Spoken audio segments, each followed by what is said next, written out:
ಆಗಲೇ ಹೇಳಿದೆ ಅಲ್ಲ ನಾನು, ಬದುಕು ಮತ್ತು ಭಾವನೆಗಳು ಅಂತ. ಬದುಕು ನಮ್ಮದು, ಭಾವನೆಗಳು ಅಧಿಕಾರದ ವಿಚಾರದಲ್ಲಿ ಅವರದ್ದು. ಆದರೂ ನಮ್ಮ ಬದುಕಿನ ಮೇಲೆ ಅವರ ಭವಿಷ್ಯವನ್ನು ಕಟ್ಟಿಕೊಳ್ಳುವ ಈ ನಾಯಕ ಮಣಿಗಳ ಮಾತುಗಳನ್ನು, ಕತೆಗಳನ್ನು, ದಿನದ ನಡೀತಿದ್ದಂತಹ ಸರ್ಕಸ್ಸನ್ನು, ಆಟವನ್ನು ನೋಡಲೇಬೇಕಲ್ಲ ನಾವು. ಯಾಕೆ ಹೇಳಿ? ಅನಿವಾರ್ಯ. ನಮ್ಮ ಹೆಸರಿನಲ್ಲಿ ಅವರು ದೇಶ ಉದ್ಧಾರ ಮಾಡುತ್ತಿರುವುದೆಲ್ಲರೂ ನಿಮಗಾಗಿ, ನಿಮಗೋಸ್ಕರ, ನಿಮಗೆಂದೇ ಹುಟ್ಟಿರುವವರು. ದೈವ ಸೃಷ್ಟಿ ಮಾಡುವಾಗ ಇವ್ರನ್ನೆಲ್ಲ ಬ್ರೈನಲ್ಲಿ ಒಂದೊಂದು ಔನ್ಸ್ ಎಕ್ಸ್ಟ್ರಾ ಹಾಕಿಬಿಟ್ನಂತೆ, ನೀವೆಲ್ಲ ಜನರಿಗಾಗಪ್ಪ ಅಂತ.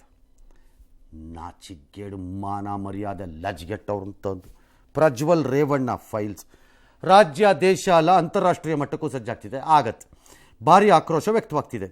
ಈ ಹೊತ್ತಲ್ಲಿ SIT ಮುಂದೆ ಹೊಳನರಸೀಪುರದಲ್ಲಿದ್ದ ರೇವಣ್ಣ ಮತ್ತು ವಿದೇಶದಲ್ಲಿರುವ ಪ್ರಜ್ವಲ್ ರೇವಣ್ಣ ಹಾಜರಾಗಿಲ್ಲ, ನೋಟಿಸ್ ಕೊಟ್ಟಿದ್ರುವೆ. ಈ ವಿಚಾರವನ್ನು ಹೆಚ್ಚು ದಿನ ಎಳೆದರೆ ಸಮಸ್ಯೆಯೇ ಹೆಚ್ಚು, ಕಾನೂನಿನ ಪ್ರಕಾರ ಏನಿದೆಯೋ ಅದನ್ನು ಎದುರಿಸೋದು ಒಳಿತು ಅಂತ ರೇವಣ್ಣ ಅವರ ಕುಟುಂಬಸ್ಥರೇ ಪ್ರಜ್ವಲ್ಗೆ ಸಲಹೆ ಕೊಟ್ಟಿದ್ದಾರಂತೆ. ತಮ್ಮ ವಕೀಲರ ಮೂಲಕ SITಯನ್ನು ಸಂಪರ್ಕಿಸಿರುವ ಪ್ರಜ್ವಲ್ ರೇವಣ್ಣ ತಾನು ವಿದೇಶದಲ್ಲಿರುವ ಕಾರಣ ವಿಚಾರಣೆಗೆ ಹಾಜರಾಗಲು ಸಾಧ್ಯವಾಗ್ತಾ ಇಲ್ಲ, 7 ದಿನ ಕಾಲಾವಕಾಶ ಕೊಡಿ ಅಂತ ಕೇಳಿದ್ದಾರೆ. ಸತ್ಯ ಆದಷ್ಟು ಬೇಗ ಹೊರಬರುತ್ತೆ ಅಂತ ಟ್ಯಾಗ್ಲೈನನ್ನು ಸೇರಿಸಿದ್ದಾರೆ. ಸದ್ಯ ಜರ್ಮನಿಯಲ್ಲಿರುವ ರೇವಣ್ಣ ಪ್ರಜ್ವಲ್ ಮೇ 15ರಂದು ಬೆಂಗಳೂರಿಗೆ ಬರ್ತಾರಂತೆ. ನಮ್ಮ ಆಫೀಸ್ನಲ್ಲಿ ಯಾರೋ ಬರೆಯೋವಾಗ ನನಗೆ ಬರ್ಕೊಡ್ತಾರೆ ಸಣ್ಣ ಸಣ್ಣದಾಗೆಲ್ಲ, ಬೆಂಗಳೂರಿಗೆ ಧಾವಿಸಲಿದ್ದಾರಂತೆ. ಯಾವ ಧಾವಿಸೋದು? ಮಣ್ಣು ಧಾವಿಸೋದಾಗಿದ್ದರೆ ನಾಳೆ ಬರಬೇಕು, ಧಾವಿಸೋದಲ್ಲ, ಬರ್ಬೋದು. ಮತ್ತೊಂದು ಕಡೆ ಹೊಳೆನರಸೀಪುರದ ನಿವಾಸದಲ್ಲಿ ಬೆಳಿಗ್ಗೆ ಹೋಮ ಹವನಗಳು ನಡೆಸಿದ ರೇವಣ್ಣ ಸಂಜೆ ಬೆಂಗಳೂರಿಗೆ ಆಗಮಿಸಿ ದೇವೇಗೌಡರ ಮನೆಯಲ್ಲಿ ಕುಮಾರಸ್ವಾಮಿ ಜೊತೆ ದೇವೇಗೌಡರ ಜೊತೆ ಚರ್ಚೆ ಮಾಡಿದ್ದಾರೆ. ಇಡೀ ಪ್ರಕರಣ ರಾಜಕೀಯ ಷಡ್ಯಂತ್ರ ಆಯ್ತು. ಅಲ್ಲಿಗೆ ಪ್ರಾಬ್ಲಮ್ ಸಾಲ್ವ್. ಕಾನೂನು ಪ್ರಕಾರ ಇದನ್ನು ಎದುರಿಸುತ್ತೇವೆ, ಎದುರಿಸಲೇಬೇಕು, ಎಲ್ಲರಿಗೂ ಗೊತ್ತು. ಈ ಮಧ್ಯೆ ಗೃಹ ಸಚಿವರು ಮಾತಾಡಿ ಯಾರನ್ನು ಏಕಾಏಕಿ ಬಂಧಿಸಕ್ಕಾಗಲ್ಲ, ಕಾನೂನು ಪ್ರಕಾರ ಎಲ್ಲ ನಡೆಯತ್ತಪ್ಪ ಅಂತ ಅವರು ಎಂದಿನಂತೆ ಬೆಣ್ಣೆಯಲ್ಲಿ ಕೂದಲನ್ನು ತೆಗೆದು ಜಾರಿಕೊಂಡು ಹೋಗಿದ್ದಾರೆ. ನೋಟಿಸ್ನ ನಮ್ಮ ಮನೆಗೆ ಅಂಟಿಸಿದ್ದಾರೆ. ನನಗೆ ಇವೆಲ್ಲ ಷಡ್ಯಂತ್ರ ಏನಿದೆ ಆ ಷಡ್ಯಂತ್ರ ಎದುರಿಸೋ ಶಕ್ತಿ ಇದೆ, ಮಾಡ್ತೀನಿ. ನಿನ್ನೆ ಅವರ ಮನೆಯಲ್ಲಿ 41A CRPCಯಲ್ಲಿ ಏನು ನೋಟಿಸನ್ನು ಜಾರಿ ಮಾಡಿದರು, ಅಂದರೆ ಅವರ ಮನೆಯ ಗೋಡಿ ಮೇಲೆ ಏನು ಹಾಕಿ ಬಂದಿದ್ದರು, ಅದಕ್ಕೆ ಸಂಬಂಧವಾಗಿ ಈ ವಿಚಾರ ಅವರಿಗೆ ನಾನು ತಿಳಿಸಿದ ನಂತರ ಅವರು ನನಗೆ 7 ದಿವಸಗಳ ಕಾಲಾವಕಾಶ ಬೇಕು ಸರ್. ಸೊ ಹಾಗಾಗಿ ಆ ಟೈಮನ್ನು ತಾವು ಕೇಳಿ ನನ್ನ ಪರವಾಗಿ ಟೈಮ್ ತೊಗೊಳ್ಳಿ ಸರ್ ಅಂತ ಹೇಳಿದ್ರು. ಸೊ ಹಾಗಾಗಿ ಆ ಲೆಟರನ್ನು, ಅಂದರೆ ನಾನು ಆ ಕಮ್ಯುನಿಕೇಷನ್ನ CID ಅವ್ರ ಜೊತೆ ಮಾಡಿದ್ದೀನಿ ಅಷ್ಟೇ. ಕಾನೂನಿನ ಚೌಕಟ್ಟಿನಲ್ಲಿ ಕ್ರಮ ತಗೊಳ್ತೇವೆ, ಯಾವ ಮುಲಾಜಿಲ್ಲದೆ ತಗೊಳ್ತೇವೆ. CIDಯಲ್ಲಿ ಒಂದು SITಯನ್ನಪ್ಪ ಮಾಡಿ ಈಗಾಗಲೇ ತನಿಖೆ ನಡೀತಾ ಇದೆ, ಕಂಪ್ಲೇಂಟ್ ಬಂದಿದೆ, ಅದಕ್ಕೆ ಉತ್ತರ ಕೊಡಬೇಕು. ಒಂದು ವೇಳೆ ಬರದೇ ಇದ್ರೆ ಅವರನ್ನ ಅರೆಸ್ಟ್ ಮಾಡಬೇಕು ಅಂತಕ್ಕಂಥದ್ದು ಈಗಾಗಲೇ ನೋಟಿಸ್ ಅನ್ನ ಕೊಟ್ಟಿದ್ದಾರೆ. ಆದ್ರೆ ಪ್ರಜ್ವಲ್ ರೇವಣ್ಣ ಅವರು ಹೊರದೇಶಕ್ಕೆ ಹೋಗಿದ್ದಾರೆ, ಅವರು ಅಪಿಯರ್ ಆಗೋದಿಲ್ಲ ಅಂದಾಗ ಅವರನ್ನ ಕರೆಸೋದಕ್ಕೆ ಯಾವ ರೀತಿ ಪ್ರೊಸೀಜರ್ ಅಲ್ಲಿ ಮಾಡಬೇಕು, ಸತ್ಯ ಹೊರಗೆ ಬರಬೇಕು ಅಂತ ಬಯಸೋರು ಅಷ್ಟೇ ಬೇಗ ಬರಲು, ಎಷ್ಟು ಬೇಗ ಆಗುತ್ತೋ ಅಷ್ಟು ಬೇಗ ಬಂದ್ಬಿಡಬೇಕು. ಎಷ್ಟು ಬೇಗ ಅಂದರೆ ಅವ್ರು ಬೇಕಾದಷ್ಟು ಟೈಮ್ ತಗೊಂಡಲ್ಲ. ನನ್ನ ಪ್ರಕಾರ ಯಾವುದೇ ಕೆಲಸ ಅವರಿಗೆ ವಿದೇಶದಲ್ಲಿ, ನಂಗೆ ಗೊತ್ತಿಲ್ಲ ಅವ್ರೇನು ಇಂಡಸ್ಟ್ರಿಯಲಿಸ್ಟೋ ಅಥವಾ ಜರ್ಮನಿನ ಇನ್ವೆಸ್ಟ್ಮೆಂಟ್ ಇದೆಯೋ ನನಗೆ ಗೊತ್ತಿಲ್ಲ. ಕಾಮನ್ ಸೆನ್ಸ್ ಅನ್ನೋದೇನಾದ್ರು ಇದ್ದರೆ ಇಮಿಡಿಯೇಟ್ಲಿ ನೆಕ್ಸ್ಟ್ ಫ್ಲೈಟ್ ತೊಗೊಂಡು ಇಲ್ಲಿ ಬಂದು ಯಾರಪ್ಪ ನನ್ನನ್ನು ಹುಡುಕ್ತಾ ಇದ್ದಿದ್ದು, ಏನು ಬೇಕಪ್ಪ ನನ್ನಿಂದ ನಿಮಗೆ ಮಾಹಿತಿ ತಗೊಳ್ಳಿಪ್ಪ ಅಂತ ಕೊಡಬೇಕು. ಸತ್ಯ ಹೊರಬರುತ್ತೆ, ಬರಲೇಬೇಕು ಯಾವುದೋ ಒಂದು ರೂಪದಲ್ಲಿ, ಯಾರಿಗೋ ಸತ್ಯ ಎಂದು ಕಾಣಿಸುವ ರೀತಿ ಬಂದೇ ಬರುತ್ತೆ. ನಾವು ದ ಕ್ವಶನ್ ಈಸ್, ವಿದೇಶಕ್ಕೆ ಹೋಗುವುದು ತಪ್ಪಲ್ಲ. ಆದರೆ ಈ ಹಂತದಲ್ಲಿ ಯಾವ ಹಂತ? ಅವತ್ತು ಮುಂಜಾನೆ ನೀವು ರಾತ್ರಿ ಲೇಟಾಗೇನೋ SIT ಮಾಡಿದ್ದೀರಿ, ಮುಂಜಾನೆ ಫ್ಲೈಟಲ್ಲಿ ಅವ್ರು ಹೋಗಿದ್ದಾರೆ. ಹೋಗಬಾರದು ಅಂತ ಎಲ್ಲಿದೆ? ಹೋದ್ರೂ ಏನಾಯ್ತೀಗ ಅಂತ ನನ್ನ ಪ್ರಶ್ನೆ. ಬರಲ್ವೇನೋ ವಾಪಸ್ಸು? ಬರಲ್ಲ ಅಂದಾಗ ಅಬ್ಸ್ಕಾಂಡರ್ ಮಾಡ್ಕೊಳ್ಳಿ, ಆಮೇಲೆ ನೋಡ್ಕೊಳ್ಳೋಣ. ವಿಜಯ್ ಮಲ್ಯ ಹಾರಿ ಹೋದ, ಭಾರತಕ್ಕೆ ಬರಲು ಈಗ ಸಾಧ್ಯವಿಲ್ಲ, ಅಲ್ಲಿ ಲಂಡನ್ ಸ್ಟ್ರೀಟಲ್ಲೆಲ್ಲ ಓಡಾಡ್ಕೊಂಡು ಇರ್ತಾನಪ್ಪ. ಅವರು ಸಾಹೇಬ ನಾನು ಫ್ರಾಂಕ್ಫರ್ಟಲ್ಲೋ ಜರ್ಮನಿನಲ್ಲೋ ರಸ್ತೆಯಲ್ಲಿ ಓಡಾಡ್ಕೊಂಡಿರ್ತೀನಿ ಲೈಫ್ ಲಾಂಗ್ ಅಂದರೆ ಇದ್ಕೊಳ್ಳಿ ಬಿಡು, ನೋಡೋಣ ಅವಾಗ ಹೆಂಗೆ ಕರ್ಕೊಂಬರ್ಬೇಕು ಅನ್ನೋ ಬೇರೆ ಮೆಥಡ್ ಇದೆ, ಅದನ್ನೇ ಮಾಡ್ತೀನಿ ಅನ್ನೋದಾದ್ರೆ. ಹಾಗಾಗಿ ಹೋಗಲೇಬಾರ್ದು, ಹೋಗಿದ್ದು ದೊಡ್ಡದಲ್ಲ, that is not A problem. But notice ಬಂದ ನಂತರ ಬಂದ ಮೇಲೆ ಪ್ರತಿಕ್ರಿಯೆಗಳನ್ನು ಕ್ವಿಕ್ ಮಾಡ್ಕೋಬೇಕಷ್ಟೇ ಹೇಳ್ತಿರೋದು. That's all. ಒಂದು ಕ್ವಶನ್. ನಂಬರ್ 2, ಯಾವುದು ರಾಜಮಾರ್ಗ? ಈಗ ಸತ್ಯ ಹೊರಗೆ ಬರಬೇಕು ಅನ್ನೋದೇ ಆದರೆ, ತನಿಖೆಯಲ್ಲಿ ನಾನು ಭಾಗವಹಿಸಬೇಕು ಅನ್ನೋದಾದರೆ ಯಾವುದು ರಾಜಮಾರ್ಗ? ಇಮಿಡಿಯೇಟ್ಲಿ ಅರೈವ್ ಆಗೋದು, ತನಿಖೆಗೆ ಸಹಕರಿಸೋದು, ಬಂದು ಬಿಡಬೇಕು. ಸಹಕರಿಸಲೇಬೇಕು. ಸಹಕರಿಸಲ್ಲ ಅಂದರೆ ಒಳಗಾಗ್ತಾರಷ್ಟೇ. ಸೊ ಹಾಗಾಗಿ ಬರಬೇಕು. ಬಂದು ನನಗೆ ನೋಟಿಸ್ ಕೊಟ್ಟಿದ್ದೀರಿ, ತೊಗೊಳ್ಳಿ. ಏನೋ ನನಗೆ ಹುಷಾರಿಲ್ಲ, ಮಲಗಿದ್ದೀನಿ, ಆಸ್ಪತ್ರೆಯಲ್ಲಿದ್ದೀನಿ, 2 ದಿನ ಬಿಟ್ಕೊಂಡು ಬರ್ತೀನರಪ್ಪ ಅಂದರೆ ಫೇರ್. ಆ ಥರದ ಎಮರ್ಜೆನ್ಸಿಗಳು ಅಗ್ರೀಡ್. ಈಗಲೂ 7 ದಿನದ ಸಮಯ ಕೇಳಿದ್ದಾರೆ. ಹೌದು, ಏನು ತಪ್ಪಿಲ್ಲ, ಕೇಳ್ಬೋದು. ಅದನ್ನು ಕೇಳಬಾರ್ದು ಅಂತ ಎಲ್ಲೂ ಇಲ್ಲ. ಅರವಿಂದ್ ಕೇಜ್ರಿವಾಲ್ 9-10 ನೋಟಿಸ್ ಕೊಟ್ಟರು, ಅಪಿಯರೇ ಆಗಲಿಲ್ವಪ್ಪ ಎಡಿಗೆ. ಒಂದೊಂದ್ಸರಿಗೆ ಒಂದೊಂದು ರೀಸನ್ ಕೊಡ್ತಾ ಇದ್ರು. ಉಪಾಸನೆಗೆ ಹೋದೆ, ಅದ್ಯಾವುದಕ್ಕೋ ಹೋದೆ, ಇನ್ನೇನಕ್ಕೋ ಹೋದೆ, ಮತ್ತೊಂದಕ್ಕೂ ಹೋದೆ ಅನ್ಕೊಂಡು ಹೋಗ್ತಿದ್ರು. ಆಮೇಲೆ ಏನಾಗತ್ತೆ? ಅರೆಸ್ಟ್ ಮಾಡಿ. ಹಾಗೆ 7 ದಿನ ಸಮಯಾವಕಾಶವನ್ನು ಕೇಳೋದು ದೊಡ್ಡದಲ್ಲ, ಆದರೆ 7 ದಿನದ ಅವಧಿಯಲ್ಲಿ ಸಾಕ್ಷ್ಯನಾಶ ಆಗದಿರುವ ರೀತಿ ಇರಬೇಕದು. ಓಕೆ. ಸಾಕ್ಷ್ಯಗಳನ್ನು ನಾಶ ಮಾಡುವ ಯಾವ ಕ್ರಿಯೆಗಳು ಆರೋಪಿಯ ಕಡೆಯಿಂದ ನಡೆಯಕೂಡದು. ನಡೆಯುವ ಸುಳಿವು ಸಿಕ್ಕಿದರೆ ಅರೆಸ್ಟ್ ಮಾಡ್ತಾರೆ, ಮಾಡಬೇಕು. ಅದು ಕೇಳೋದ್ರಲ್ಲಿ ತಪ್ಪಿಲ್ಲ. 7 ದಿನ ಕೊಡಬೇಕಾ ಬೇಡವಾ? Let the I vote decide. Investigation officer ಯಾರಿದ್ದೀರಿ ಅವ್ರು ಡಿಸೈಡ್ ಮಾಡಿ. Is it okay to give another date? ಇನ್ನೊಂದು ನೋಟಿಸು. ಇಲ್ಲ ನಾವು ಕೊಡೋ 7 ದಿನ, ಇನ್ನೊಂದು ಸೆಕೆಂಡ್ ನೋಟಿಸ್ ಹಾಕಿ. ಇಷ್ಟು ಬೇಗ ಬರಬೇಕು. ಈಗ ಏನು ಮಾಡ್ತಿದ್ದೀರಿ? ಹೋಗಿದ್ದೆ ದೊಡ್ಡ ತಪ್ಪು, ಅಪರಾಧ ಆಗೋಗಿದೆ ಅಂತ. ಏನು ಅಪರಾಧ ಅಲ್ಲ ಅದು ನನ್ನ ಪ್ರಕಾರ. ಮೊದಲ ನೋಟಿಸ್ ಕೊಟ್ಟಿರೋದು ಕೊಟ್ಟು 1 ದಿನ ಆಗಿದೆ. ಎಕ್ಸಾಕ್ಟ್ಲಿ. ಆದರೆ ತಡ ಮಾಡ್ಕೊಂಡು ಇನ್ಯಾವುದೋ ರಕ್ಷಣೆಯನ್ನು ಪಡ್ಕೋಬೇಕು ನಾನು ಅನ್ನೋ ಥರ ಇದ್ದರೆ ಅದು ಅವ್ರ ಹಣೆ ಬರಹ, ಅನುಭವಿಸ್ಲಿ. ರಾಜಕೀಯ ಷಡ್ಯಂತ್ರ ಆದಮೇಲೆ ಮುಗಿದೋಯ್ತಲ್ಲ, ಇನ್ನೇನಿದೆ? ನಾನು ಅದಕ್ಕೆ ಮೊದಲನೇ ದಿನದಿಂದ ಬುಡ್ಕೋತಾ ಇದ್ದೀನಿ ಈ TV ಸ್ಟಾರ್ಟ್ ಆದಾಗಲಿಂದ. ಈ ದೇಶದ 130 ಕೋಟಿ ಜನರನ್ನು ರಾಜಕೀಯವಾಗಿ ಮೆಂಬರ್ಗಳಾಗಿ ಅಂತ ಬಡ್ಕೋತಾ ಇದ್ದೀನಿ. ಕೇಳ್ತಿಲ್ಲ ಯಾರುವೆ. ಯಾಕಾಗ್ಬೇಕು ಸರ್? ಆದರೆ ರಾಜಕೀಯ ಷಡ್ಯಂತ್ರ ಅನ್ಬೋದು. ನಾಳೆ ನಮ್ಗೆ ಏನಾದಾಗ್ಲೂ ಶೆಲ್ಟರ್ ಬಳಸ್ಕೋಬಹುದು. ಈ ದೇಶದಲ್ಲಿ ಸಂವಿಧಾನ, ಕಾನೂನು, ಕಟ್ಟಳೆ, ಐಶ್ವರ್ಯ ಅಥವಾ ಆಸ್ತಿ ಅಥವಾ ಲೂಟಿ ಹೊಡೆಯೋದು, ತಿನ್ನೋದು, ಹೇಸಿಗೆ ತಿನ್ನೋದು ಎಲ್ಲ ಅವ್ರಿಗೆ ತಾನೆ ರಾಜಕೀಯ ತಾನೆ. ಷಡ್ಯಂತ್ರ ಅಂದ್ಬಿಟ್ರೆ ಮುಗಿದೋಯ್ತಲ್ಲ ಎಲ್ಲ ಕಡೆ. ಯಾವ್ದು ರಾಜಕೀಯ ಷಡ್ಯಂತ್ರ? ಮೆಂಬರ್ ಆಗ್ರಪ್ಪ ಯಾವ್ದಾದ್ರು ಒಂದು ಪಾರ್ಟಿ, ರಾಜಕೀಯ ಷಡ್ಯಂತ್ರ ಅಂದ್ಬಿಡ್ಬೋದು, ಬಳಸ್ಕೊಬೋದು ಅಷ್ಟೇ. ಈ ರಾಜಕೀಯ ಷಡ್ಯಂತ್ರ, ಮಡ್ಯಂತ್ರ ಇವೆಲ್ಲ ನಿಲ್ಲಿಸ್ಬಿಡಿ. There is a complaint, whether the complaint is true or false. ಯಾವುದೋ ಒಂದಷ್ಟು ವಿಡಿಯೋಗಳಿವೆ, ಅದು ಹೌದೋ ಅಲ್ಲವೋ, ಅದಕ್ಕೆ ಸಂಬಂಧಿಸಿದ ದೂರುಗಳು ಬಂದಿವೆಯೋ ಬಂದಿಲ್ಲವೋ, ಸಂತ್ರಸ್ತೆಯರಾಗಿ ಕಾಣಿಸುತ್ತಿರುವ ಹೆಣ್ಣು ಮಕ್ಕಳು ದೂರನ್ನು ಕೊಡಲು ತಯಾರಿದ್ದಾರೋ ಇಲ್ಲವೋ, ತಯಾರಿದ್ದರೆ ಯಾವ ರೂಪದ ದೂರದು, ಇಷ್ಟೇ ಪ್ರಶ್ನೆಗಳಲ್ಲಿ ಅಡಗಿರೋದು. ಯಾರು ಆರೋಪಿಯ ಸ್ಥಾನದಲ್ಲಿ ನಿಂತಿದ್ದಾರೆ ಅವರು ಇದನ್ನು ರೆಕಾರ್ಡ್ ಮಾಡಿದ್ದಾರೋ ಇಲ್ಲವೋ, ಅಥವಾ ಅವರ ಪರವಾಗಿ ಯಾರಾದರೂ ರೆಕಾರ್ಡ್ ಮಾಡಿದ್ದಾರೋ ಇಲ್ಲವೋ. ರೆಕಾರ್ಡ್ ಯಾರಾದರೂ ಮಾಡಿರಲಿ, ಹಂಚಿದ್ದು ಯಾರು? ಅದು ಡ್ರೈವರ್ರಾ ಅಥವಾ ಇನ್ನೊಬ್ರ ಅಥವಾ ಮತ್ತೊಬ್ಬನ? ಆ ಮೂಲ ಹುಡುಕ್ಬೇಕು. That's all. ಆಮಿಷ, ಆಸೆ, ಒತ್ತಡ, ಹಣ, ಸ್ಟೇಟಸ್ಸು, ಈ ಕಾರಣಗಳು ಯಾವುದಾದರೂ ಇದಕ್ಕೆಲ್ಲ ಬಂದಿದೆಯೋ ಎಲ್ಲ ತನಿಖೆಯ ಅಂಶಗಳು ಅಷ್ಟೇ. ರಾಜಕೀಯ ಷಡ್ಯಂತ್ರ ನಾಳೆ ನೀವೇನಾದ್ರು ಮಾಡಿದಾಗ ರಾಜಕೀಯ ಷಡ್ಯಂತ್ರ ಅಲ್ಲ, ಅದು ರಾಜಕೀಯ ಷಡ್ಯಂತ್ರ ಅಲ್ಲ. ಅದು ಹಾಗಿದ್ರೆ ಅವ್ರ ಪ್ರಕಾರ ಏನು ಮಾಡಬೇಕು? ಯಾರ್ದೋ ಮೇಲೆ ರೈಡ್ ಆಯಿತು, ರಾಜಕೀಯ ಷಡ್ಯಂತ್ರ. ಯಾರ್ದೋ ಮನೇಲಿ ಏನಾಯ್ತು, ರಾಜಕೀಯ ಷಡ್ಯಂತ್ರ. ಸರ್ ಯಾರ್ದೋ ಮನೇಲಿ ಮಗು ಹುಟ್ಟುತ್ತದೆ, ರಾಜಕೀಯ ಷಡ್ಯಂತ್ರ. ಯಾವ ಅಂತ ಹೇಳಲೇಬೇಕು ನೀವು ನೆಕ್ಸ್ಟ್ ಟೈಮಿಂದ. ಅದನ್ನು ಪಕ್ಕಂತ ಯಾರೊಬ್ರು ಫೋನ್ ಮಾಡಿ ಹೇಳ್ಬಿಡ್ಬೇಕು, ಯಾರು ದೊಡ್ಡ ಪೊಲಿಟಿಷಿಯನ್ಗೆ ಹೋಗಿ, ಸರ್ ಅವ್ರ ಮನೇಲಿ ಅವರು ಮಗನಿಗೆ ಮೊಮ್ಮಗು ಬಿಡ್ತು ಸರ್, ಅಜ್ಜ ಆದರು ಸರ್, ಹೌದಾ ರಾಜಕೀಯ ಷಡ್ಯಂತ್ರ ಬಿಡೋದು ಅಂತ ಅಂದ್ರೆ ಆಯ್ತಪ್ಪ. ಹೀಗೆ ನಿಮ್ಮ ಬಾಯಲ್ಲಿ ಅದು ಒಂದೇ ಇರೋದು, ಇನ್ನೇನು ಕುಣಿಯಲ್ಲ ನಿಮಗೆ Saraswati. Don't make this issue politically ಅನ್ನೋದು. ಪೊಲಿಟಿಕಲಿ ಫೈಟ್ ಮಾಡಿ, ಬೇಡ ಅಂದಿಲ್ಲ ನಾನು, ಫೈಟ್ ಮಾಡಿ, ಯಾರು ಬೇಡ ಅಂದಿರೋರು. ಬಟ್ ಆನ್ ಎ ಕಾನೂನು ಸೈಡಲ್ಲಿ ಈ ಬೇಸಿಕ್ ಕ್ವಶನ್ಸ್ ಆನ್ಸರ್ ಆದರೆ ಮುಗೀತು ಅದರ ಕತೆ. ಅದರಲ್ಲಿ 1000 ಉಪ ಪ್ರಶ್ನೆಗಳು ಬರುತ್ತವೆ. ನಾಳೆ ಕಾನೂನಿನ ಪ್ರಕಾರದಲ್ಲಿ ಹೇಳ್ತಿರೋದು ನಾನು. ಅದಕ್ಕೆಲ್ಲ ಯಾರು ಆರೋಪವನ್ನು ಮಾಡುತ್ತಿದ್ದಾರೋ ಅವರು ಉತ್ತರ ಕೊಡಬೇಕು. ಕ್ರಿಕೆಟ್ ಅಲ್ಲಿ ಫಸ್ಟ್ ಬೌಲಿಂಗ್ ಮಾಡಿದವನು ಮಾತ್ರ ಅಲ್ರಪ್ಪ, ಆ ಬ್ಯಾಟಿಂಗ್ ಮಾಡಿ ವಾಡ್ದು ರನ್ ಹೊಡೆದು ಬಿಟ್ಟ ಅನ್ನಕ್ಕೆ ನೆಕ್ಸ್ಟ್ ಅವರು ಬ್ಯಾಟಿಂಗಿಗೆ ಬರ್ತಾರಲ್ಲಪ್ಪ. ಹೌದು. ಹಾಗೆ ಇದುವೆ ನೆಕ್ಸ್ಟ್ ಕಾನೂನಿನ ಪ್ರಕಾರ ಅವರು ಬ್ಯಾಟಿಂಗಿಗೆ ಇಳಿತಾರೆ ಕಾನೂನು ಪ್ರಕಾರ. ಆಗ ಅವರೂ ಉತ್ತರ ಕೊಡ್ಬೇಕು ಅದಕ್ಕೆ. ಬರೋ ಎಲ್ಲ ಪ್ರಶ್ನೆ ಅಷ್ಟು ಡಿಸೈಡ್ ಮಾಡೋದು ಬಿಟ್ಟರು ಅದು ಇದು ಅಂತ ಹೇಳ್ಕೊಂಡು ಓಡಾಡ್ತಾರೆ. ನಿಮ್ಗೆ ಯೂಸ್ಲೆಸ್. ಎಸ್.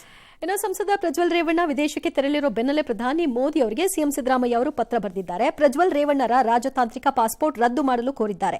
ಇದು ದೇಶದ ಆತ್ಮಸಾಕ್ಷಿಯನ್ನೇ ಅಲುಗಾಡಿಸಿರುವಂತಹ ಪ್ರಕರಣ. ಕೂಡಲೇ ಅವರ ಡಿಪ್ಲೊಮ್ಯಾಟಿಕ್ ಪಾಸ್ಪೋರ್ಟ್ ಅನ್ನು ರದ್ದು ಮಾಡಿ ಅಂತಾರಾಷ್ಟ್ರೀಯ ಏಜೆನ್ಸಿಗಳನ್ನು ಬಳಸಿಕೊಂಡು ದೇಶಕ್ಕೆ ವಾಪಸ್ ಕರೆಸಲು ಸಹಕಾರ ಕೊಡಿ ಅಂತ ಕೋರಿದ್ದಾರೆ. ದೇವೇಗೌಡರು ಮತ್ತು ಬಿಜೆಪಿಯವರು ಪ್ಲಾನ್ ಮಾಡಿ ಅವ್ರನ್ನ ಕಳಿಸಿರೋದು ಅಂತ ಹೇಳಿದ್ದಾರೆ. ಜೊತೆಗೆ ಪ್ರಜ್ವಲ್ ಕೇಸ್ನಲ್ಲಿ ಡಿಸಿಎಂ ಪಾತ್ರ ಏನೂ ಇಲ್ಲ, ಅವ್ರಿಗೂ ಇದಕ್ಕೂ ಏನು ಸಂಬಂಧ ಅಂತ ಪ್ರಶ್ನಿಸಿದ್ದಾರೆ. ಪ್ರಜ್ವಲ್ ಪ್ರಕರಣದಲ್ಲಿ ಪ್ರಧಾನಿ ಮೋದಿ ಮೌನವನ್ನು ರಾಹುಲ್ ಗಾಂಧಿ ಪ್ರಶ್ನಿಸಿದ್ದಾರೆ. ನೂರಾರು ಹೆಣ್ಣುಮಕ್ಕಳ ಮೇಲೆ ಮಾನ್ಸ್ಟಾರ್ ಪ್ರಜ್ವಲ್ ದೌರ್ಜನ್ಯ ನಡೆಸಿದ್ದು ಗೊತ್ತಿದ್ರು ಚುನಾವಣೆ ಗೆಲ್ಲೋ ಸಲುವಾಗಿ ಇಂಥವರನ್ನ ಮೋದಿ ಪ್ರಮೋಟ್ ಮಾಡಿದ್ರು. ಎಲ್ಲ ಬಯಲಿಗೆ ಬಂದ್ಮೇಲೆ ಬಿಗ್ ಕ್ರಿಮಿನಲ್ ಅನ್ನ ದೇಶದಿಂದ ಎಸ್ಕೇಪ್ ಆಗೋದಕ್ಕೆ ಅವಕಾಶ ಮಾಡಿಕೊಟ್ರು ಅಂತ ರಾಹುಲ್ ಗಾಂಧಿ ಪ್ರಿಯಾಂಕಾ ವಾದ್ರಾ ವಾಗ್ದಾಳಿ ನಡೆಸಿದ್ರು. ವಿಡಿಯೋ ಸೋರಿಕೆ ಹಿಂದೆ ಕುಮಾರಸ್ವಾಮಿ ಬಿಜೆಪಿ ಪಾತ್ರ ಇರಬಹುದು ಎಂಬರ್ಥದ ಹೇಳಿಕೆಯನ್ನ ಡಿಕೆ ಬ್ರದರ್ಸ್ ನೀಡಿದ್ದಾರೆ. ಇನ್ನು ಪ್ರಕರಣದ ನೈತಿಕ ಹೊಣೆ ಹೊತ್ತು ಪ್ರಧಾನಿ ರಾಜೀನಾಮೆ ಕೊಡಬೇಕು ಅಂತ ಗುಜರಾತ್ ಶಾಸಕ ಜಿಗ್ನೇಶ್ ಮೇವಾನಿ ಆಗ್ರಹಿಸಿದ್ದಾರೆ. ಪ್ಲಾನ್ ಮಾಡಿ ಕಳಿಸಿರೋದು. ವಿದೇಶಕ್ಕೆ ಹೋಗ್ಬೇಕಾದ್ರೆ ಯಾರು ಪಾಸ್ಪೋರ್ಟ್ ಕೊಡೋರು ಯಾರ್ರಿ? ಕೇಂದ್ರ ಸರ್ಕಾರ. ವೀಸಾ ಕೊಡೋರು ಯಾರು? ಇವ್ರಿಗೆ ಗೊತ್ತಿಲ್ಲದೆ ಹೊಂಟೋದಾರ. ಡಿ.ಕೆ. ಶಿವಕುಮಾರ್ಗೂ ಇದಕ್ಕೂ ಸಂಬಂಧ ಇಲ್ಲ. आपने देखा होगा कर्नाटका में क्या हो रहा है. इनके पार्टी के साथ लगे हुए लोग कि जिसने अपराध किया उसके साथ मोदी जी मंच पे खड़े होकर उसके लिए वोट मांग रहे थे. वही अपराधी देश से भाग के निकल गया. किसी ने रोका नहीं बहनों और भाइयों. मोदी जी ने नहीं रोका, उनके अमित शाह जी ने नहीं रोका. ಫಸ್ಟ್ ದೇವರಾಜೇಗೌಡ ಯಾರು ಭೇಟಿ ಮಾಡಿದ್ದ ನನಗೆ ಗೊತ್ತಿಲ್ಲ. ನಮ್ಮ ಸ್ಪೋಕ್ಸ್ ಮ್ಯಾನ್ ಹೇಳೋರೆ ಮುಂಚಿತವಾಗಿ ಕುಮಾರಸ್ವಾಮಿನ ಭೇಟಿ ಮಾಡಿದ್ರು, ತಿರ್ಗಾ ಬಿಜೆಪಿ ಅವರಿಗೆ ಕೊಟ್ಟಿದ್ರು ಅಂತ. ಸರ್ ಈಗ SIT ಕೊಟ್ಟಿದ್ದಾರೆ. ಸಿಎಂ ಪತ್ರ ಚೀಫ್ ಮಿನಿಸ್ಟ್ರುವೆ ಇಷ್ಟು ವರ್ಷದ ಅನುಭವದ ನಂತರ ಸುಮ್ಮನೆ ಬಾಯಿ ಬಂದಂಗೆ ಮಾತಾಡಬಾರ್ದು. ಯಾರು ಸರ್ ವೀಸಾ ಕೊಡೋದು? ಬಿಜೆಪಿ ಅಂತೆ ಸರ್ ಅವ್ರು ಹೇಳೋ ಪ್ರಕಾರ. ಕೇಂದ್ರ ಸರ್ಕಾರನಾ ಬಿಜೆಪಿನ ವೀಸಾ ಕೊಡೋದು? ಜರ್ಮನಿನೋ ಫ್ರಾನ್ಸೋ ಸ್ಕಾಟ್ಲ್ಯಾಂಡೋ ಅಜರ್ಬೈಜಾನೋ ಆಯಾ ದೇಶದವ್ರು ವೀಸಾ ಕೊಡೋದು. ಪಾಸ್ಪೋರ್ಟ್ ಯಾವಾಗ ಇಶ್ಯೂ ಆಗುತ್ತೆ ಪಾಸ್ಪೋರ್ಟು? ನಿನ್ನೆನೋ ಮೊನ್ನೆನೋ ಈ ಪ್ರಜ್ವಲ್ ರೇವಣ್ಣ ಹೊರಟಾಗ ಅರ್ಧ ಗಂಟೆಗೆ ಮೊದಲು ಪಾಸ್ಪೋರ್ಟ್ ಕೊಡ್ತಾರಾ? ಪಾಸ್ಪೋರ್ಟ್ಗಳಿಗೆಲ್ಲ ನಮಗೆ ಗೊತ್ತಿರೋ ಪ್ರಕಾರ 10 ವರ್ಷ 20 ವರ್ಷ ಲೈಫು. ಅವನೇನು ಪಾಪುನಾ ನಿನ್ನೆ ಮೊನ್ನೆ ಪಾಸ್ಪೋರ್ಟ್ ಮಾಡ್ಸೋಕ್ಕೆ? ಯಾವತ್ತಾಗಿರುತ್ತೆ passport? Why is even chief minister talking without knowledge ಅಂತ ನಂಗೆ ಅರ್ಥ ಆಗ್ತಿಲ್ಲ. ಇವರ ಕಾಗದ ಏನಿದೆ ಪ್ರೈಮ್ ಮಿನಿಸ್ಟರ್ಗೆ ಬರ್ದು, it's nothing but A political letter. ಇದು ಇದಕ್ಕೆ ಕಾನೂನಿನ ಮಾನ್ಯತೆ ಇಲ್ವಾ ಅಥವಾ ಅವ್ರಿಗೆ ಯಾರೂ ಬ್ರೀಫನ್ನು ಕೊಟ್ಟಿಲ್ಲ ಒಬ್ಬ ಅಧಿಕಾರಿ ಕರೆಕ್ಟಾಗಿ? ಸರ್ ಹಿಂಗೆಲ್ಲ ಹೇಳೋದು ಸರಿಯಲ್ಲ ಸರ್, ಬೇಡ ಸರ್. ಇದು ಕಾಮನ್ ಸೆನ್ಸ್ ಬೇಕ್ರಿ. ಯಾರಿಗಾರು ಒಬ್ಬರುಗಳಿಗೆ ಸ್ವಲ್ಪನಾದ್ರೂ ಬರ್ಕೊಡೋರಿಗೆ ಕಾಗದಗಳನ್ನು.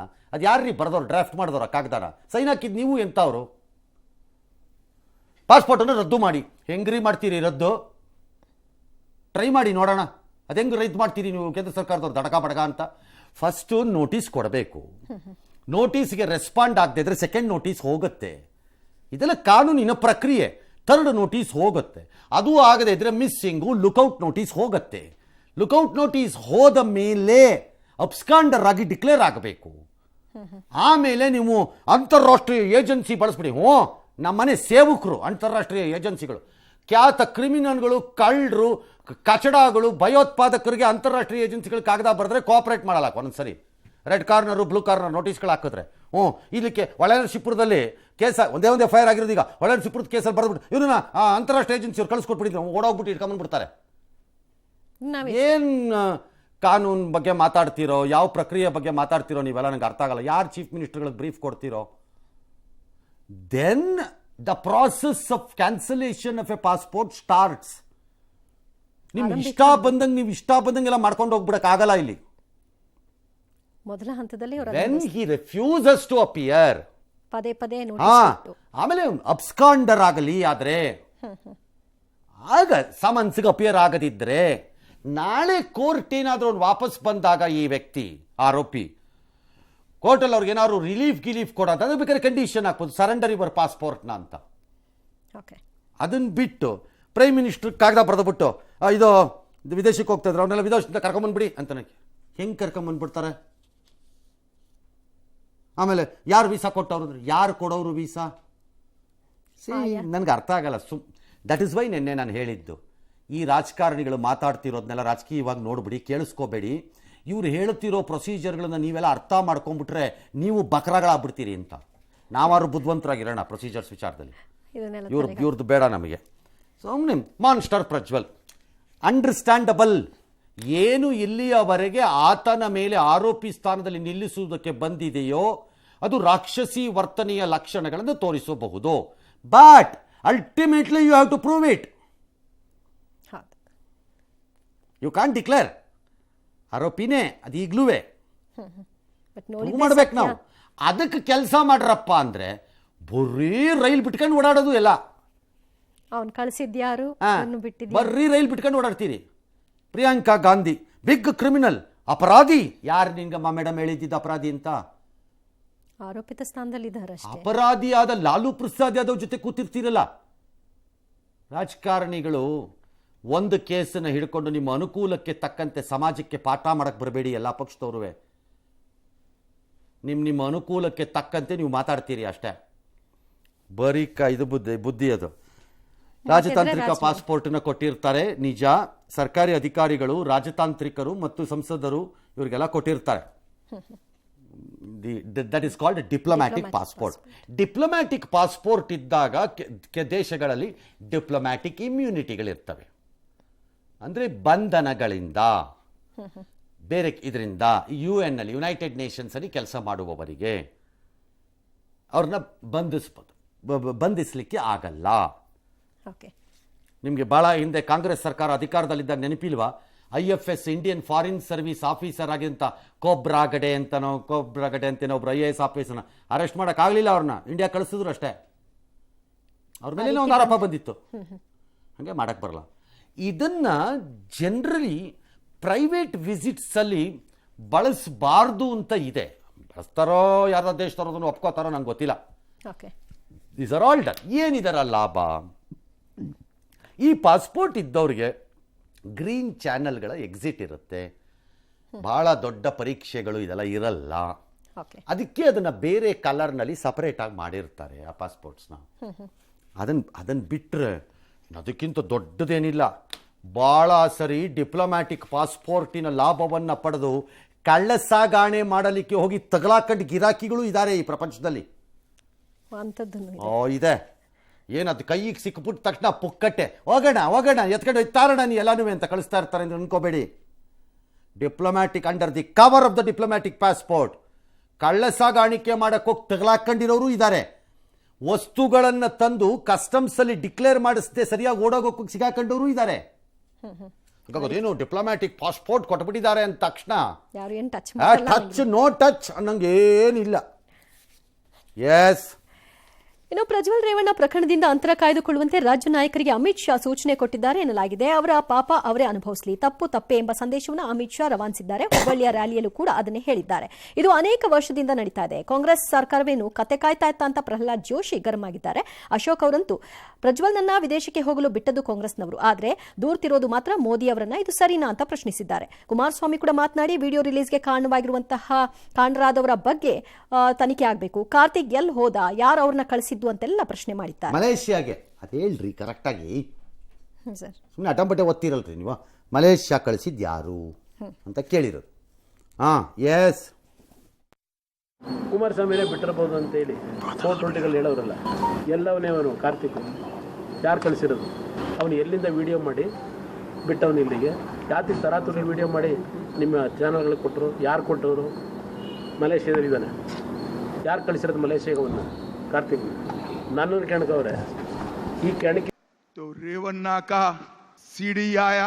मैं आज स्पष्ट कर जाता हूं, किसी भी महिला के साथ कोई भी अत्याचार करे भारतीय जनता पार्टी इसके साथ नहीं रह सकती।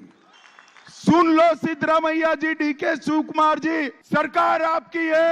कदम उठाना था तो आपको उठाना था। आपने जब तक ಇದು ಒಂದು ವರ್ಷದಲ್ಲಿ ಆದದ್ದು ಅಂತ ನನಗೇನು ಅನಿಸಲ್ಲ. ಅನೇಕ ತಿಂಗಳುಗಳಿಂದ ಅನೇಕ ವರ್ಷಗಳಿಂದ ನಡೀತಾ ಇದೆ ಅಂತ ಅನ್ನಿಸ್ತಾ ಇದೆ ನೋಡಿದರೆ ಮೇಲ್ನೋಟಕ್ಕೆ. ಅವರು ಪತ್ರಿಕೆಯಲ್ಲೇ ಬಂದಿತ್ತು ಅವ್ರು ಇವತ್ತು ಹೋಗ್ತಾ ಇದ್ದಾರೆ ವಿದೇಶಕ್ಕೆ ಅಂತ. ಏನು ಕತ್ತೆ ಕಾಯ್ತಾ ಇದ್ದೀರಿ ನೀವು? ಸರ್ಕಾರ ನಿಮ್ಮ ಕೈಯಲ್ಲಿದೆ. ನೀವು FIR ಯಾಕೆ ಡಿಲೇ ಮಾಡಿದಿರಿ? 21ರಿಂದ 28 ಬಿಟ್ಟಿದ್ದು ನೀವು, ಕ್ವಶನ್ ಮಾಡೋದು ನರೇಂದ್ರ ಮೋದಿ. All right. ಇಲ್ಲಿ ಎರಡೇ ಪ್ರಶ್ನೆ ನನಗಿರೋದು. ನರೇಂದ್ರ ಮೋದಿನೂ ಕಳಿಸಿರಲ್ಲ, ಕಾಂಗ್ರೆಸ್ನವರು ನೀನು ಹೋಗೋಣ ಅಂತ ಬಿಟ್ಟಿದ್ದಾರೆ ಅಂತ ನನಗೆ ಅನಿಸಿಲ್ಲ. The issue has come, he has taken a call. ಯಾವುದೇ ಕಾರಣಕ್ಕಿರಬಹುದು, ಅದು ಈ ಕೇಸ್ಗೆ ಇರ್ಬೋದು, ಇಲ್ಲದೇನೂ ಇರ್ಬೋದು, ನನಗೆ ಗೊತ್ತಿಲ್ಲ. He has taken a call to leave ಅಷ್ಟೇ. ಯಾರನ್ನೂ ತಡೆದಿಲ್ಲ ಅಷ್ಟೇ. ಬಟ್ ಹೀಗೆ ಹೋಗಬಹುದು ಅನ್ನೋ ಮುಂದಾಲೋಚನೆ, ಆ ಸೂಕ್ಷ್ಮತೆ ಯಾರಿಗಿರಬೇಕಿತ್ತು? ರಾಜ್ಯ ಸರ್ಕಾರಕ್ಕೆ. 150% ಜಿಲ್ಲಾ ಆಡಳಿತ ಕತ್ತೆ ಕಾಯ್ತಿದೆಯಾ ಅಂತ ಕೇಳಬೇಕೀಗ. ಯಾಕೆ? No, there must be some enquiry in this case.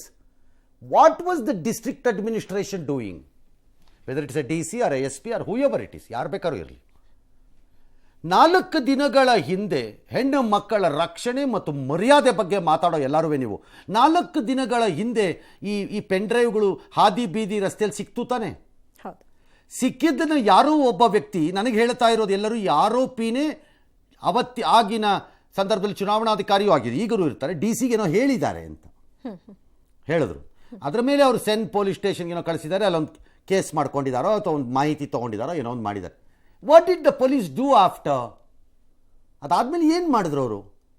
ಅದರಲ್ಲಿ ಯಾರೋ 2 ಹೆಸರು ಪ್ರಸ್ತಾಪ ಆಗಿದೆ ಅಂತಾರೆ. ಯಾರೊಬ್ಬರನ್ನ ಹಿಡಿದು ಕೂರಿಸ್ಕೋಬೇಕಲ್ಲ, ಕೂರಿಸಿ ಟಕಾರ್ ಅಂತ ಇದನ್ನು ತೊಗೊಂಡು, ಓಕೆ ಅವ್ರು ದೂರಿಂದ ಹಾಳಾಗ್ಲಪ್ಪ, ಎಸ್ತಿದ್ದು ಹಾಳಾಗಲಿ, ಆಮೇಲೆ ನೋಡೋಣ, ಇದರಲ್ಲಿ ಯಾವನದು ಫೋಟೋ ಎಲ್ಲ ಕಾಣಿಸ್ತಾ ಇದೆಯಲ್ಲಪ್ಪ, ದೊಡ್ಡ ಮನುಷ್ಯರದು, ಕರ್ಕೊಳ್ರಿ ಅವ್ರನ್ನ ಫಸ್ಟ್ ಒಳಕ್ಕೆ ವಿಚಾರಣೆ, ಏನಾರು ಮಾಡಬೇಕಿತ್ತಲ್ಲ. ಆಲೋಚನೆ ಯಾಕೆ ಮಾಡಲಿಲ್ಲ? ನೋಬಡಿ. 4 ದಿನ the people in the district have completely slept, ಮಲಕ್ಕೊಂಡಿದ್ದಾರೆ, ಫ್ಲಾಟ್, ನೋ ಇನ್ವೆಸ್ಟಿಗೇಷನ್. ಆಮೇಲೆ ಮಹಿಳಾ ಆಯೋಗದ ದೂರು ಬಂತು ಅನ್ನೋ ಆಧಾರದಲ್ಲಿ SIT ರಚನೆ ಆದಮೇಲೆ 40 GB 80 GB ಹ್ಯಾಂಡ್ ಓವರ್ ಮಾಡಿದ್ದೀವಿ ಅಂತ ಹೇಳ್ತಾರೆ ಕೆಲವರು, ಯಾರೋ ಆಫೀಸರ್ಸು. ಅವ್ರು ಎಲ್ಲಿಂದ ಬರುತ್ತದು? ಅವ್ರ ಕೈಯಲ್ಲೇ ಇದ್ದಿದ್ರೆ ಅವ್ರು ಯಾಕೆ ಕ್ರಮ ತಗೊಳ್ಳಿಲ್ಲ? Is it not the question in ಮಹಿಳೆಯ ಸೇಫ್ಟಿ ವಿಚಾರದಲ್ಲಿ? Forget that idiot or a fool or a demon or a devil who has done it. Let him face the consequences. ಒಂದು ವೇಳೆ ಕಾನೂನಿಂದ ಆದರೂ ದೇವರು ಅನ್ನೋದೊಂದಿದೆ, ಒಂದಿನ ಶಿಕ್ಷೆ ಆಗತ್ತೆ, ಬಿಡಿ ಅದನ್ನು ಕಾನೂನು ಮಾಡುತ್ತೀಗ. ಈ ಕಡೆಗೂ ಬರಬೇಕು. ಇಷ್ಟೆಲ್ಲ ಗೊತ್ತಿದ್ದು ಯಾಕೆ ಅಂದರೆ, ನನ್ನ ಅನುಕೂಲಕ್ಕೆ ತಕ್ಕಂತೆ ಮಹಿಳೆಯ ಮಾನ ಮತ್ತು ಮರ್ಯಾದೆಯನ್ನು ಕಾಪಾಡ್ತೀನಿ ಅನ್ನೋ ನಾಟಕವನ್ನು ರಾಜಕಾರಣಿಗಳು ಆಡಬಾರ್ದು. ನಮ್ಮ ಅನುಕೂಲಕ್ಕೆ ತಕ್ಕಂತೆ ಮಾಡ್ತೀವಿ ಅಂತ. What is this going on?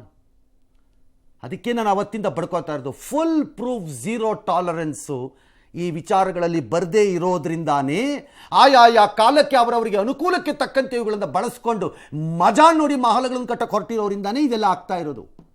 ಆರಂಭದಿಂದ ಕೆಡೆ ಮುರಿ ಕೊಟ್ಟು ಬುರ್ಡೆ ಹೊಡೆದಿದ್ದಿದ್ರೆ ಆಗ್ತಾ ಇರ್ತಿರ್ಲಿಲ್ಲ. ದ್ಯಾಟ್ ಇಸ್ ದಿ ಪ್ರಾಬ್ಲಮ್ ಇವತ್ತು ಈ ಕೇಸಲ್ಲೂ. I am telling you today, ಇವತ್ತು ಹೇಳ್ತಾ ಇದ್ದೀನಿ. ನನಗೆ ಗೊತ್ತಿಲ್ಲ ನಾನು ಎಷ್ಟು ದಿನ ಇರ್ತೀನೋ ಬಿಡ್ತೀನೋ ಅಥವಾ ನ್ಯೂಸ್ ಮಾಡ್ತೀವೋ ಇಲ್ಲೋ, ನಮಗೇನು ಗೊತ್ತಿಲ್ಲ ನಮ್ಗಳ ಕತೆ, ನಮ್ಮ ಲೈಫ್ ಏನಾಗುತ್ತೋ ಅಂತ. ಬಟ್ ಕೋರ್ಟಲ್ಲಿ ಇವೆಲ್ಲ ಸುತ್ಕೊಂಡು ವಾಪಸ್ ಬರುತ್ತೆ ಇವೆಲ್ಲ. ಆಮೇಲೆ ಕೇಸು ಸತ್ತೋಗುತ್ತೆ ಅಂದ್ಕೊಳ್ಳಿ. ಆಗೇನಾಗತ್ತೆ? ಈಗ ಮಾತಾಡದೇ ಇದ್ದವರು, ಬೈಕೊಂಡಾದವರು ಎಲ್ಲ ನಿಮ್ಮದನ್ನು ಮುಗಿಸ್ಕೊಂಡ್ರಿ. ನೆಕ್ಸ್ಟ್ ಇನ್ನೊಂದು ಕೇಸ್, ಇನ್ನೊಂದು ಪ್ರಕರಣ, ಇನ್ನೊಂದು ಘಟನೆ, ಮತ್ತೆ ಅದೇ ಡ್ರಾಮಾ, ಅದೇ ಆಟ, ಅದೇ ಮಾತುಗಳು. ಮಹಿಳೆಯರ ರಕ್ಷಣೆಯಲ್ಲಿ ನಾವು ಹಿಂದೆ ಬೀಳುವುದಿಲ್ಲ. ಇನ್ಯಾರೊಬ್ರು ಮಹಿಳೆಯರಿಗಾಗಿರೋ ಅವಮಾನಕ್ಕೆ ಶಿಕ್ಷೆ ಕೊಡಿಸ್ತೀವಿ ಕಾನೂನು ಪ್ರಕಾರ. ಈಗ ಆಗಿರೋ ಕೇಸಲ್ಲಿ ಏನು ಮಾಡಿದ್ರು? ತೋಕ ಗಿರಾಕಿಗಳ ಜೊತೆ ನಾವು ದೇಶ ನಡೆಸಬೇಕಾಗಿ ಬಂದಿದೆ. ಎಲ್ಲರ ಜೊತೆ ಇದಕ್ಕೆ ತಕ್ಕಂತೆ ಟ್ಯಾಕ್ಸ್ ಕಟ್ಟಬೇಕಂತೆ. ಟ್ಯಾಕ್ಸ್. ಎಸ್, ಈ 5 ಸಂತ್ರಸ್ತೆಯರೀಗ ದೂರು ಕೊಟ್ಟಿದ್ದಾರಂತೆ SIT ಮುಂದೆ. ಯಾರೋ ಇವಳಿಗೆ 10 ಜನ ಹೇಳಿಕೆಯನ್ನು ಕೊಟ್ಟಿದ್ದಾರಂತೆ. ಅವರ ಹೇಳಿಕೆಯೇ ಸಾಕೋ ಅದು ದೂರ ಆಗುತ್ತೋ? I don't know. ಕ್ರಿಮಿನಲ್ ಇನ್ವೆಸ್ಟಿಗೇಷನಲ್ಲಿ ಮುಂದೆ ಇವ್ರು ಏನು ಮಾಡ್ತಾರೆ ಅಂತ. ಹೇಳಿಕೆಯೇ ಸಾಕೋ? ಕರೆ ಮೂಲ ದೂರಿಗೆ ಅದನ್ನೇನಾದ್ರು ಪೂರಕವಾಗಿ ಸಾಕ್ಷಿ ಮಾಡ್ಕೋತಿರೋ ಹಾಗಾದರೆ, ಅಥವಾ ಅವರದ್ದೇ ಪ್ರತ್ಯೇಕ ದೂರು ಬೇಕೋ? ಒಂದ್ಸರಿ ನೋಡ್ಕೊಳ್ಳಿ. ಒಂದು ಸರಿ ನೋಡ್ಕೊಳ್ಳಿ ಅದನ್ನೂ. ಉಳಿದವರು SITಗೆ ಮಾಹಿತಿ ಕೊಡ್ತಾ ಇಲ್ಲ, ಹಿಂದೇಟ್ ಹಾಕ್ತಿದ್ದಾರಂತೆ. ದೂರು ಯಾರು SIT ಮುಂದೆ ಕೊಟ್ಟಿಲ್ಲ ಉಳಿದವ್ರು ಯಾರೂ. ನಾಳೆ ನ್ಯಾಯಾಧೀಶರ ಮುಂದೆ ಒಬ್ಬರು ಯಾರೋ 164 ಹೇಳಿಕೆ ದಾಖಲಿಸ್ತಾರೆ ಅಂತ ಇದ್ದಾರೆ, ಗೊತ್ತಿಲ್ಲ. ಈ ಮಧ್ಯೆ ಬಾಲಿವುಡ್ ನಟಿಯರಾದ ಸ್ವರಾ ಭಾಸ್ಕರ್, ಪೂನಂ ಕೌರ್ನವರು ಇದನ್ನು ಉಲ್ಲೇಖಿಸಿ ಆಕ್ರೋಶ ಹೊರಹಾಕಿದ್ದಾರೆ. ಸರಿ ಇದೆ, ಅವರು ಉಲ್ಲೇಖಿಸಿ ಆಕ್ರೋಶ ಹೊರಹಾಕಿರೋದ್ರಲ್ಲಿ ಯಾವ ತಪ್ಪೂ ಇಲ್ಲ ನನ್ನ ಪ್ರಕಾರ. ಬಟ್ ಈ ಫಸ್ಟ್ ಲೇಡಿ ಸ್ವರಾಜ್ ಭಾಸ್ಕರ್ ಅನ್ನೋರು ಯಾರಿದ್ದಾರೆ, ಅವರೊಬ್ಬರು ಮಾತ್ರ ಯು ಕಾಂಟ್ ಬಿ ಸೆಲೆಕ್ಟಿವ್. ನಿಮ್ಮ ಕೋಪನ ನೇಹಾನ ಕತ್ತರ್ಸ್ ಹಾಕಿದಾಗಲೂ ಬಂತ ಬರೀ ವಿಡಿಯೋ ಮಾತ್ರ, ಇದು ಮಾತ್ರ ಅಲ್ವಲ್ಲ ಮಹಿಳೆಯರಿಗಾಗೋ ಇದು ಅನ್ಯಾಯ, ದೌರ್ಜನ್ಯ ಬಂತ. ಈ ಸೆಲೆಕ್ಟಿವ್ ಔಟ್ರೇಜ್ ಇದೆಯಲ್ಲ, ಆಯ್ದ ಪ್ರಕಾರವಾಗಿ ನನ್ನ ಆಕ್ರೋಶವನ್ನು ವ್ಯಕ್ತಪಡಿಸ್ತೀನಿ, ನನ್ನ ಅನುಕೂಲಕ್ಕೆ ತಕ್ಕಂತೆ ಅಂತ ಸೆಲೆಬ್ರಿಟಿಗಳು ಹೌದು, ಕಚಡ ರಾಜಕಾರಣಿಗಳು ಹೌದು. ಅದಕ್ಕೆ ಜನ ಇದನ್ನ ಯಥೋಚಿ ಅಂತ ಮಾಡೋದು. ಅದಕ್ಕೆ ಜನ ಏನೋ ನಡ್ಕೊಂಡೋಗತ್ತೆ ಬಿಡ ಅನ್ನೋದು. ಅದಕ್ಕೆ ಮಾಡೋನು ಏನು ಮಾಡ್ಕೋತಾರೆ ಅಂತ ಮಾಡ್ತಾ ಇರೋದು. ಕೊಬ್ಬು ದಿಮಾಕ್ ಬರ್ತಿರೋದು ಅದಕ್ಕೆ. ಆಲ್ ರೈಟ್, ಅದ್ಯಾರೋ ಒಬ್ಬರು ಅವ್ನು 2800ಕ್ಕೂ ಹೆಚ್ಚು ಮಹಿಳೆಯನ್ನು ಲೈಂಗಿಕವಾಗಿ ಬಳಸ್ಕೊಂಡು ವಿಡಿಯೋ ಮಾಡಿದ್ದಾನಂತೆ. ಓಕೆ, ನಾನು ಕೇಳದೆ ಇದು ಬಂದಾಗ 2800 ಹೆಣ್ಣು ಮಕ್ಕಳದು ಹೌದೇನ್ರಪ್ಪ, ಏನರೋ ಕರೆಕ್ಟಾಗಿ ತಿಳ್ಕೊಂಡು ಹೇಳ್ರೋ ನನಗೆ ನನ್ನ ಸಹೋದ್ಯೋಗಿಗಳು ಹೇಳ್ತಿರೋದು ಒಂದಾದರೂ ಅಷ್ಟೇ ರೀ. ಅದನ್ನೇನಾದ್ರು ವ್ಯತ್ಯಾಸ ಮಾಡ್ತೀರಾ? A rape is A rape, A murder is A murder, A death is A death. Simple. ಅದರ ತೀವ್ರತೆಗಳನ್ನು ನೋಡ್ತೀರಿ ಅಷ್ಟೇ ನೀವು. ಬೇಕಾದ್ರೆ ಕೇಳಿದೆ ಇಲ್ಲ 80-90 ಇರಬಹುದು, ಅದ್ರದ್ದು ರಿಪೀಟೆಡ್ ಫೋಟೋಸು ಕ್ಲಿಪ್ಸ್ ಎಲ್ಲ ಇದು. ಅದು 70, 80, 8, 4, 3. It's not the number which should dictate our anger. ಎಷ್ಟು ಹೆಣ್ಣು ಮಕ್ಕಳಿಗೆ ಮಾಡಿದ್ದಾನೆ ಮಾಡಿಲ್ಲ ಅನ್ನೋ ಪ್ರಶ್ನೆ ಅಲ್ಲ ನಮ್ಮ ಕೋಪಕ್ಕೆ ಕಾರಣ ಆಗಬೇಕಾಗಿರೋದು. ನಮ್ಮ ಕೋಪಕ್ಕೆ ಕಾರಣ ಆಗಬೇಕಾಗೋದು ಯಾವುದು ಅಂದರೆ ಆ ನಡವಳಿಕೆ ಮತ್ತು ಮನೋಸ್ಥಿತಿ. It's not the number.